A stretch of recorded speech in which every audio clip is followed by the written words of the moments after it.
I know we're in list season where everybody's making their lists and then we all react to the lists. But I saw one from Bleacher Report and they listed their most likely bust on every team's roster this year. Who's the player that's going to go south? And it was our first round draft pick. No surprise given the way Yeah. people have talked about him, Caleb Banks. I get it. I know how everybody felt when we took him. I know why this is the vibe. I'm just not buying it. I'm all in on this dude, and I think a lot of people are going to be eating their words come at the very least year 2, but maybe week 11 this year. I really do.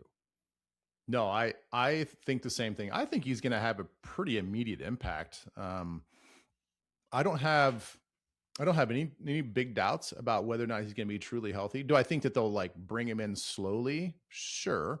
Are we going to be watching him during training camp and like literally every step? Yeah.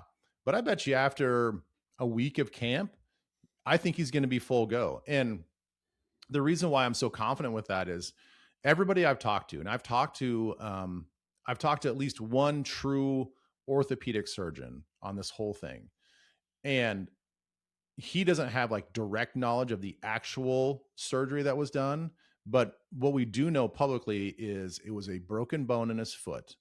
The first time it happened, there was maybe like a little bit of a botched recovery, botched timeline. He re-injures it, it gets surgically repaired. What we know is this is not a reoccurring thing. Historically, even for big men, it's not a reoccurring injury that typically happens. Um, and because it's a bone, just like any other bone, you'd much rather, as an athlete, have a bone injury versus a soft tissue ligament injury. If Mhm. he had a reoccurring Liz Frank injury where it's a ligament that's torn in your midfoot, then that's a concern because a big body taking a lot of stress and weight going lateral, pushing off, and you're telling me that that ligament is compromised even though it might be surgically repaired, I'd say like, I don't know, man, this is something that might be chronic and we're gonna have to watch this, and he might be on a little bit of a pitch count his whole career. But given that it's a bone, most bones heal stronger than they were before. So um I don't have any doubt that that's gonna not gonna be a problem. And given what we know, what we saw out of him 2 years ago in college, he was a stud, dude. He was a force. You just don't build guys like this. You don't build 6'6", 330-pound guys that have 35-inch arms. I think he has a 7'1" wingspan, which might be the tops for defensive tackles in the last couple of years at the combine. I mean, the guy's just a freak. And Mhm. I think that once he gets up to speed with this defense, I think he's an absolute game wrecker.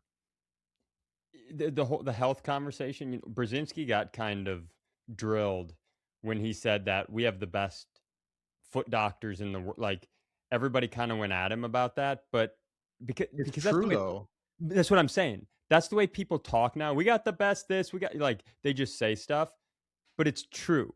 Well, I don't know how many people know that on the staff there in the building with connection, they had people fly from all over the world to see this guy. So that wasn't him trying to talk up his staff or No. the people that we work with. That was a real situation. And man, having you used to tell me this all the time when you were talking about grading linebacker play, it was it can shift dramatically based on whether or not those two guys in the middle, those one or two guys in the middle can eat people up. Yeah. And it has been a long time since we have had people who can eat people up. And knowing what Kevin Williams did, knowing that he should be a Hall of Famer and hopefully will be at some point, but like knowing what that created and allowed Jared Allen to do and allowed you and Chad to do, like we know Jalen's on path to be a good football player. People are excited about Big Citrus, but if this guy comes in and he's that big and he can eat up the middle, Cashman is a damn good football player. Hmm. Van Ginkel is a beast. Like I don't know that has think of how good this defense has been.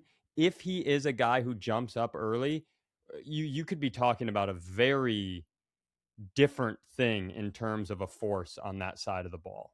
Yeah. And we know what he can do rushing the passer. I mean, he really got after it in college. I mean, the one thing that I think he has to work on is just his overall run defense. So if he can come out in the first 4 games of the season and he can show that his big body frame is a force in the run game, from that point on, including he and Big Citrus, every offensive lineman, every guard, center guard is going to have to put 4 hands on those guys virtually every run play. And as you bring that up, you got Cashman and you got Eric Wilson, who are absolute missiles going downhill. I mean, there is no hesitation. There's no fear. They make a lot of plays just going straight downhill on the snap of the football, whether it's a blitz or just a read.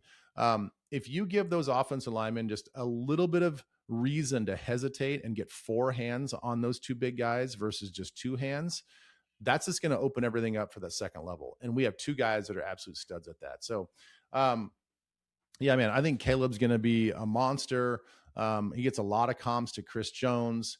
He gets a lot of comps to Jervon Dexter out of Chicago. Both of those guys are awesome. I mean, Chris Jones is probably on his way to the Hall of Fame, and Dexter, he gives us fits in his young career. So if we can get, even if we got plays somewhere in the middle between those guys, I think we're all going to be happy. Hey, answer me this. Jalen Redmond was really good, a surprise, and he was really good. And then they get Banks, and then they also take Big Citrus. For those of us who aren't completely nuanced with the different tackle positions, like does he and Citrus's, you know, does their presence and them being brought in, does that say anything about Jalen? Like, how should we read into the team having all 3 of them? Well, Jalen's going to be a 3-down player. I think he's just proven that. He's earned that right. Caleb, to me, because he might be a little bit more of a slow to go in the run game, but definitely a better pass rusher than Big Citrus. I sort of feel like early on it's going to be a rotation, more of a rotation between Banks and Big Citrus. And the way that we can manipulate our defense, I mean, we don't always have to be head up nose guards. We can be shaded. We can be inside eye of the guard. So, there is some play there on the interior, but I don't think this changes too much of what Jalen Redmond can do, because we saw what he can do at his natural position. There's no reason. I mean, if it ain't broke, don't try to fix it. So keep him right there, and maybe more of a rotation between Banks and Big Citrus.